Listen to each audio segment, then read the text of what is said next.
Matthew chapter 22. Jesus spoke to them again in parables, saying, "The kingdom of heaven is like a king who prepared a wedding banquet for his son. He sent his servants to those who had been invited to the banquet to tell them to come, but they refused to come. Then he sent some more servants and said, 'Tell those who have been invited that I have prepared my dinner. My oxen and fattened cattle have been butchered, and everything is ready. Come to the wedding banquet.' But they paid no attention and went off, one to his field, another to his business. The rest seized his servants, mistreated them, and killed them. The king was enraged. He sent his army and destroyed those murderers and burned their city.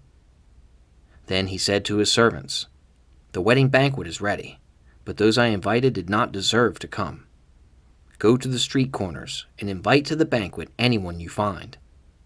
So the servants went out into the streets and gathered all the people they could find, both good and bad, and the wedding hall was filled with guests. But when the king came in to see the guests, he noticed a man there who was not wearing wedding clothes. 'Friend,' he asked, 'how did you get in here without wedding clothes?' The man was speechless. Then the king told the attendants, 'Tie him hand and foot and throw him outside into the darkness, where there will be weeping and gnashing of teeth. For many are invited, but few are chosen.' Then the Pharisees went out and laid plans to trap him in his words. They sent their disciples to him along with the Herodians. 'Teacher,' they said, 'we know you are a man of integrity, and that you teach the way of God in accordance with the truth. You aren't swayed by men, because you pay no attention to who they are. Tell us then, what is your opinion? Is it right to pay taxes to Caesar or not?' But Jesus, knowing their evil intent, said, 'You hypocrites, why are you trying to trap me? Show me the coin used for paying the tax.' They brought him a denarius, and he asked them, 'Whose portrait is this, and whose inscription?' 'Caesar's,' they replied. Then he said to them, 'Give to Caesar what is Caesar's, and to God what is God's.' When they heard this, they were amazed, so they left him and went away. That same day, the Sadducees, who say there is no resurrection, came to him with a question. 'Teacher,' they said, 'Moses told us that if a man dies without having children, his brother must marry the widow and have children for him. Now there were 7 brothers among us. The first one married and died, and since he had no children, he left his wife to his brother.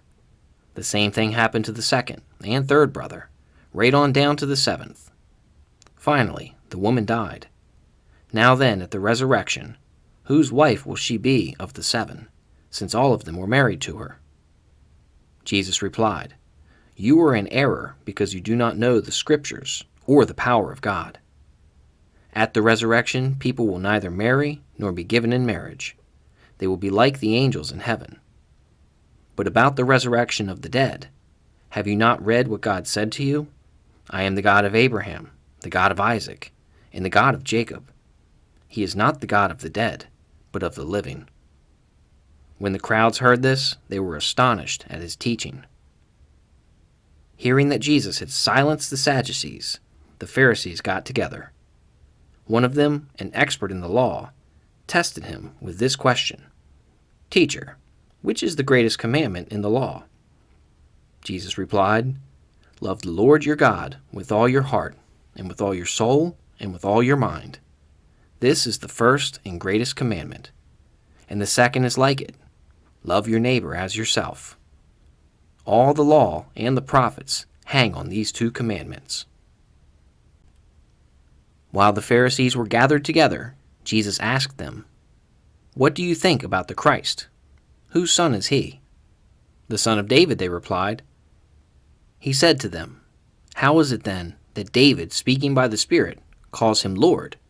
For he says, "The Lord said to my Lord, sit at my right hand until I put your enemies under your feet." If then David calls him Lord, how can he be his son?' No one could say a word in reply, and from that day on, no one dared to ask him any more questions.